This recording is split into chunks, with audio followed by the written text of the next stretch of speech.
John Wayne Gacy, o palhaço assassino, Chicago, Illinois, anos 1970. Uma cidade próspera no coração americano, onde famílias trabalhadoras construíam seus sonhos e jovens buscavam oportunidades. Nas ruas de Norwood Park Township, um subúrbio aparentemente tranquilo, vivia um homem que se tornaria um dos serial killers mais infames da história americana. John Wayne Gacy Jr. É conhecido como o Palhaço Assassino. Entre 1972 e 1978, sequestrou, torturou e assassinou pelo menos 33 jovens homens e adolescentes. A formação de um predador. John Wayne Gacy Jr. nasceu em 17 de março de 1942 em Chicago, Illinois. Filho de John Stanley Gacy e Marian Gacy, cresceu em uma família de classe média com duas irmãs. Conforme documentado em relatórios psicológicos posteriores, Gacy sofreu abusos físicos e verbais constantes de seu pai, um veterano da Primeira Guerra Mundial que trabalhava como mecânico. John Stanley Gacy era alcoólatra e mantinha um relacionamento extremamente tenso com o filho, fazendo comentários críticos constantemente e demonstrando comportamentos violentos.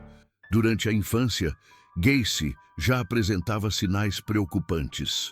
Os relatórios médicos indicam dificuldades de socialização, comportamentos agressivos e episódios perturbadores envolvendo vizinhos. A dinâmica familiar tóxica criou em Gacy uma necessidade compulsiva de controle e aprovação social. Ele aprendeu cedo a mascarar seus verdadeiros sentimentos e a manipular situações para obter vantagem.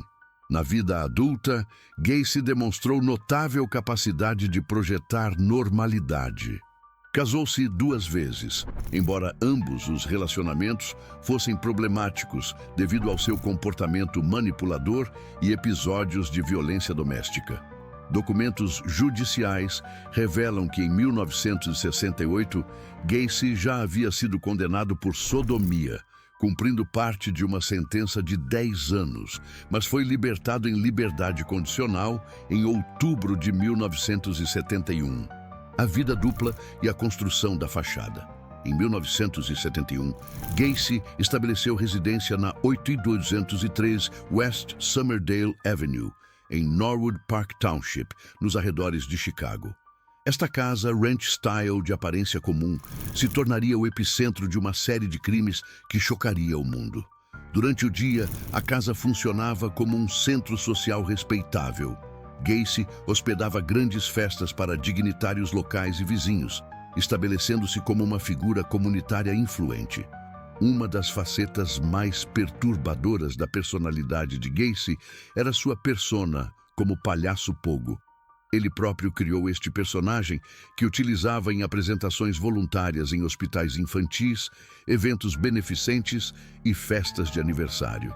A fantasia consistia em um traje colorido com a face pintada de branco, bochechas vermelhas e um largo sorriso. Registros policiais indicam que ele frequentemente mencionava suas apresentações como palhaço quando abordava jovens, utilizando esta aparente bondade como forma de baixar as defesas de suas futuras vítimas. Gacy operava a PDM Contractors, uma empresa de construção que se tornou instrumental em seus crimes. A empresa não apenas fornecia a Gacy uma fonte de renda legítima e status social, mas também servia como o principal método de atração de vítimas. Através da PDM Contractors, Gacy tinha acesso constante a jovens trabalhadores e pessoas em busca de emprego. Ele deliberadamente contratava adolescentes e jovens adultos, oferecendo-lhes oportunidades de trabalho bem remuneradas. Documentos revelam que Gacy mantinha conexões impressionantes com figuras políticas locais. Participava ativamente do Partido Democrata de Chicago, chegando a ser fotografado com a primeira-dama Rosalynn Carter em 1978. Esta integração política lhe proporcionava uma camada adicional de proteção e respeitabilidade. O modus operandi detalhado. O modus operandi de John Wayne Gacy era meticulosamente planejado e executado com precisão chocante.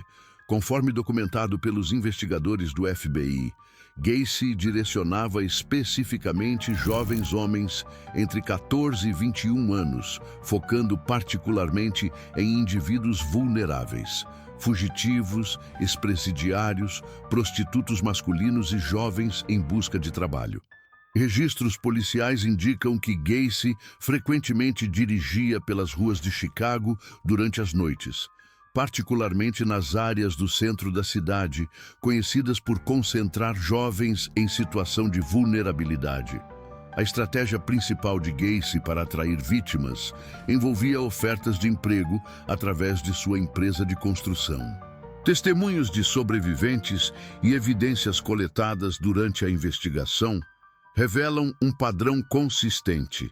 Gacy abordava jovens com promessas de trabalho bem remunerado, frequentemente oferecendo valores acima da média do mercado.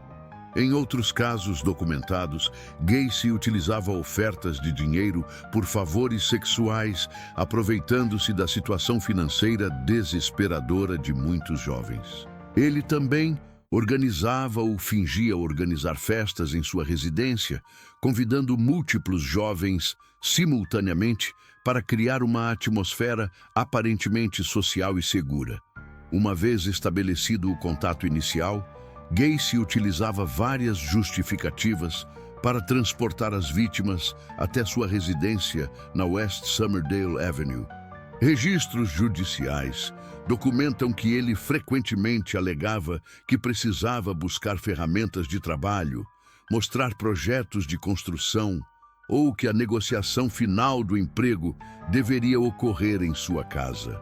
O protocolo que Gacy seguia, uma vez que as vítimas estavam em sua residência, foi detalhadamente documentado através de confissões posteriores e evidências forenses. O processo começava invariavelmente com Gacy oferecendo bebidas alcoólicas ou drogas às vítimas, com o objetivo de diminuir sua capacidade de resistência e julgamento. Documentos do FBI descrevem que, uma vez que as vítimas estavam sob influência de substâncias, Gacy procedia com o que chamava de seus truques. O primeiro e mais comum era o truque das algemas, onde ele convencia as vítimas a permitirem que fossem algemadas, alegando que queria demonstrar um truque de mágica ou de escape. Conforme registrado nos arquivos policiais, Gacy havia desenvolvido uma rotina específica para o handcuff trick, truque das algemas. Ele demonstrava como colocar as algemas, frequentemente brincando com a vítima e criando uma atmosfera aparentemente lúdica e inofensiva. Uma vez que as vítimas estavam algemadas, Gacy revelava que elas haviam sido enganadas. Ele possuía chaves para as algemas, mas fingia não conseguir removê-las, criando pânico e desespero nas vítimas. O aspecto mais letal do modus operandi de Gacy era o que ele chamava de rope trick, truque da corda. Este método foi documentado detalhadamente durante os interrogatórios, onde Gacy chegou a demonstrar a técnica para os investigadores, revelando a frieza com que planejava e executava os assassinatos. O método envolvia a criação de um garrote improvisado, utilizando uma corda e um objeto para fazer torção, frequentemente uma chave de fenda ou um pedaço de madeira. Gacy posicionava a corda ao redor do pescoço da vítima e utilizava o objeto como alavanca para apertar gradualmente, controlando o fluxo de oxigênio. Registros médicos forenses indicam que este método permitia a Gacy prolongar o sofrimento das vítimas, podendo afrouxar e apertar a corda repetidamente. Esta técnica de estrangulamento controlado era parte integral de seu ritual de tortura. Evidências forenses e confissões posteriores revelaram que Gacy submetia suas vítimas a torturas sistemáticas e prolongadas antes dos assassinatos. Os métodos documentados incluem agressão sexual forçada, queimaduras com charutos e humilhação psicológica extrema. Relatórios da autópsia indicam que Gacy frequentemente forçava as vítimas a posições humilhantes, incluindo fazê-las imitar animais, enquanto ele montava em suas costas e puxava cordas improvisadas como rédeas. A disposição dos corpos. Após os assassinatos, Gacy seguia um protocolo específico para a disposição dos corpos que demonstrava planejamento premeditado e conhecimento sobre decomposição. A maioria dos corpos foi enterrada no crawl space, espaço de rastejamento sob sua casa, uma área de aproximadamente 1,2 metros de altura entre o piso e o solo. Gacy utilizava cal viva para acelerar a decomposição e reduzir odores, evidência de que compreendia os processos biológicos envolvidos. Ele também distribuía estrategicamente os corpos ao longo do espaço disponível, maximizando a capacidade de armazenamento e minimizando a probabilidade de descoberta acidental. Quando o espaço sob a casa se esgotou, Gacy começou a enterrar corpos em outras partes de sua propriedade e, posteriormente, a descartar alguns no rio Des Plaines. 26 vítimas foram enterradas no crawl space de sua casa, 3 enterradas em outras partes da propriedade e 4 jogadas no rio. A escalada dos crimes, registros oficiais, indicam que John Wayne Gacy cometeu seu primeiro assassinato em 3 de janeiro de 1972. A vítima foi identificada como um jovem de 15 anos, marcando o início de uma série de crimes que se estenderia por 6 anos consecutivos. Durante os 6 anos de atividade criminal, o modus operandi de Gacy evoluiu e se sofisticou. Inicialmente, ele matava esporadicamente, mas gradualmente a frequência aumentou, especialmente entre 1976 e 1978, quando cometeu a maioria dos assassinatos documentados. Durante todo o período de atividade criminal, múltiplos sinais de alerta foram observados por vizinhos, funcionários e conhecidos, mas foram consistentemente ignorados ou mal interpretados. O mais significativo era o odor persistente e nauseante que emanava da propriedade de Gacy. Vizinhos relataram às autoridades que questionaram Gacy sobre o cheiro, que ele consistentemente explicava como resultado de problemas de umidade no crawl space ou vazamentos de esgoto. A descoberta e investigação. O império criminal de John Wayne Gacy começou a desmoronar em dezembro de 1978, quando Robert Piest, um jovem de 15 anos, desapareceu após ir encontrar Gacy para discutir uma possível oportunidade de emprego. Diferentemente de vítimas anteriores, Robert tinha família estável que imediatamente reportou seu desaparecimento. Em 13 de dezembro de 1978, investigadores obtiveram um mandado de busca para a residência de Gacy, na West Summerdale Avenue. Durante esta primeira busca, os investigadores encontraram evidências de atividade sexual suspeita e drogas, mas o mais significativo foi a intensidade do odor de decomposição. Sob pressão crescente dos interrogatórios, John Wayne Gacy finalmente confessou em 22 de dezembro de 1978. Em uma declaração que chocou os investigadores experientes, ele admitiu ter matado pelo menos 32 jovens homens e forneceu um diagrama detalhado mostrando onde os corpos estavam enterrados. A escavação da propriedade de Gacy, iniciada em janeiro de 1979, revelou uma cena que traumatizou investigadores experientes.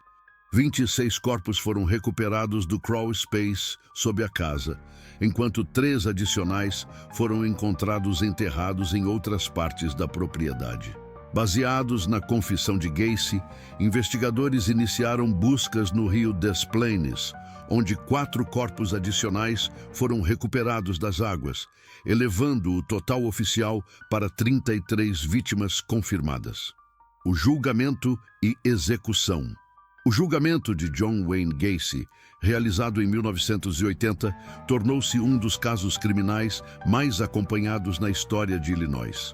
A defesa de Gacy baseou-se em uma alegação de insanidade, argumentando que apenas alguém mentalmente incapacitado poderia cometer crimes de tal magnitude e brutalidade.